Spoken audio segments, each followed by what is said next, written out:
जब मुसलमानों में रज़िया सुल्तान की खिलाफत होने लगी। रज़िया सुल्तान के द्वारा हिंदुओं पर लगने वाला कर हटाया गया, सबको सामान लाया गया। इससे सब में बहुत ज़्यादा आक्रोश फैल चुका था और साथ ही एक लड़की को राजा बनते देख कुछ मर्दों को बिल्कुल हजम नहीं हो रहा था। इसी वजह से 1240 में रज़िया सुल्तान को मार दिया गया। इनके खत्म होने के बाद 2 पद बनाए गए, एक वजीर और दूसरा नायब। एक तरीके से नायब सुल्तान के बाद सबसे ज्यादा शक्तिशाली होता था, उसके बाद आता था वजीर, लेकिन सारी ताकत वजीर के हाथ में ही रहती थी, ठीक वैसे ही जैसे आज का प्रधानमंत्री। उस वक्त चालीसा बहुत अहम किरदार अदा करते थे। चालीसा का अर्थ होता है 40 सरदारों का समूह। इनके पास इतनी ताकत होती थी कि ये सुल्तान तक को पलट सकते थे। इल्तुतमिश की मृत्यु के बाद बहराम शाह को 1240 से 1242 तक का राजा बनाया गया, लेकिन आगे चल के चालीसा ने बहराम शाह को मरवा दिया। उसके बाद मसूद शाह सत्ता में आया, जो कि रुकनुद्दीन फिरोज का बेटा था।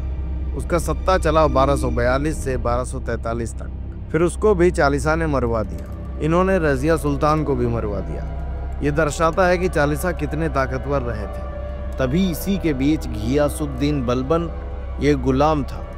इसके करीब 7-8 बच्चे थे। ये शुरुआत से ही विद्रोही था और इसके भाइयों ने इसको बेच दिया था। और इसके बाद ये दिल्ली सल्तनत में आता है और ये रज़िया सुल्तान के काफ़ी करीब हो जाता है। फिर कुछ समय बाद ये 40 सरदारों में सबसे निचले स्तर पर पद पा लेता है और उसके बाद इसने अपने दिमाग और मेहनत से नायब के पद को पा लिया।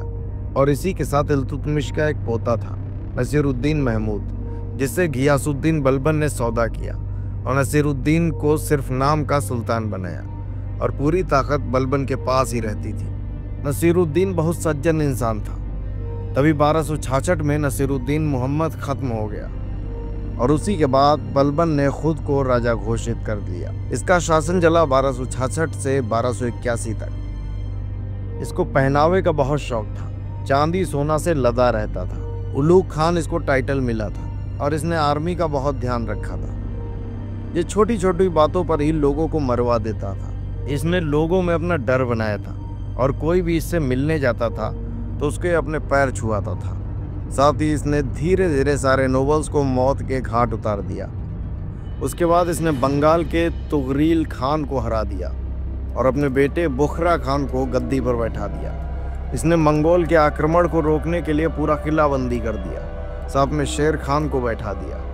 फिर कुछ समय बाद शेर खान की मृत्यु हो गई और उसके बाद उसके सबसे प्रिय लड़के मोहम्मद की मृत्यु हो गई। और ये खबर जब बलबन को पता चली, वो इस दुख को सह नहीं पाया और 1287 में आते आते वो 80 साल का हो गया और साथ ही उसकी मृत्यु हो गई।